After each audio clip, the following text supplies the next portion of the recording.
Hawthorne, Nevada is a tiny hamlet along Highway 95, about 128 miles from Reno. The highway banks left around Walker Lake, famous for cutthroat trout, and heads to Vegas, which is about 300 more miles away. And, like Reno and Vegas, had legalized casinos as soon as the state allowed open gaming in 1931. While Las Vegas was bracing for the impact to come from the proposed Boulder Dam in 1928, the tiny way station of Hawthorne, Nevada was also building, the Hawthorne Naval Ammunition Depot, which received its first shipment of high explosives October 19, 1930. The Hawthorne Nevada Club, yeah, there was one in Las Vegas and Reno too, and plenty of other places in Nevada, had gaming for 25 years, noted by their bright yellow TR King $5 chip, and the club was open from 1931 to 1956. The El Capitan Casino was built by Mike Gallo in 1943. He sold the business, meaning the tavern, restaurant, and casino, to Fay Baker, Bob Kaler, and Frank Farrell, who struggled for months before selling the business in September of 1944. At the time, Barney Omelia was running the Bucket Club in Gabbs for Gordon and Lindsay Smith. It included 2 poker tables, 1 21 table, and Barney was paid $15 a day plus 10% of the 21 win. As the population of Hawthorne skyrocketed with soldiers and construction workers, new clubs like Joe's Tavern, Harry's Club, and the Palace Club opened. The places were so rough that locals said, on occasion, some gambling breaks out among the fighting.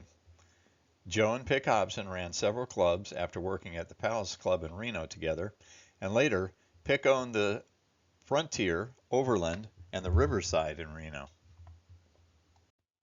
Barney Omelia and his wife Frances stayed in Gabbs until the El Capitan's owners decided they had seen enough fights, spilled whiskey, and bad debts to last a lifetime.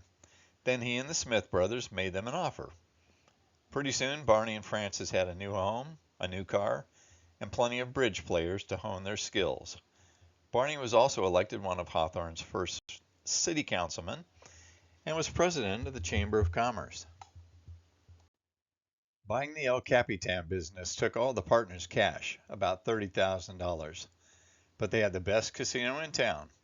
The restaurant offered dinner plates for 65 cents, and a shot of aged whiskey at the bar was 50 cents. There were no free drinks for gamblers. In June of 1948, the El Capitan's giant 50-foot tower with a bright red neon $1,000 jackpot slot guarantee was trashed in a twister that ran through the town. A week later, Mrs. Frank Merrick lined up 3 bars and actually won the jackpot. 375 silver dollars landing at her feet. She spent several minutes picking up the silver dollars and needed help carrying them to the cage, where she was paid the remaining $625 due from the jackpot. Across the street, the Nevada Club opened in 1949. More clubs opened the following year, but it was the Hawthorne Club that drew the most play. Omelia's old friends Joe and Pick Hobson held the first license, but soon they were too busy in Reno to run the casino in Hawthorne. Next in Hawthorne came the Log Cabin on Sierra Way, which used chips with the arrowhead and dice mold so popular with Nevada casino collectors. Then, Trinkle's Silver Bar got licensed for tables in 1952. At about the same time, Barney was named president of the Outboard Motor Club, as Hawthorne publicized Walker Lake's amazing cutthroat trout, and the El Capitan offered cash prizes for trophy fish. Although unlicensed, the 222 Club offered poker and dice games. In 1955, Barney and the Smiths were able to purchase the El Capitan's building and land from Joe Viani, Pete Castellani, Dominic Petrini, and Lloyd Wilson. Then they expanded the gaming floor to allow an additional 20 slot machines and added a second roulette wheel. Wagers up to $100 were offered on 21 tables. The Monte Carlo Casino opened in 1956 in Hawthorne. As the 1960s approached, More rooms were added to the motor lodge at the El Cap. Buses brought players from Bishop, California and Fallon, Nevada, while a new marketing campaign kicked into gear and got the club even more players. The added cost of marketing wasn't a hit with the Smith brothers, and they and Barney agreed to disagree, as Barney put it. They wanted to be in on the day-to-day operations, Barney said, and when I refused, they said they'd fire me. But I was a step ahead and sold my share to W.W. Lofton, but stayed on the gaming license and moved to Lake Tahoe. Omelia and partner Richard Chartrand opened Barney's Casino, where the circus room used to be, investing $700,000 to open with 140 slot machines and 10 table games. They had 192 employees when the club opened in May of 1961, 2 stories of gaming, a restaurant, and eventually a small poker room and a keno game. Later, he and Chartrand opened the South Tahoe Nugget, but cash was getting skimmed by Chartrand, and Barney figured it was time to get out. In 1965, back in Hawthorne, a group of 6 investors tried to purchase the El Capitan for $2.5 million with loans from a bank in the Bahamas. Yeah, that didn't sound shady.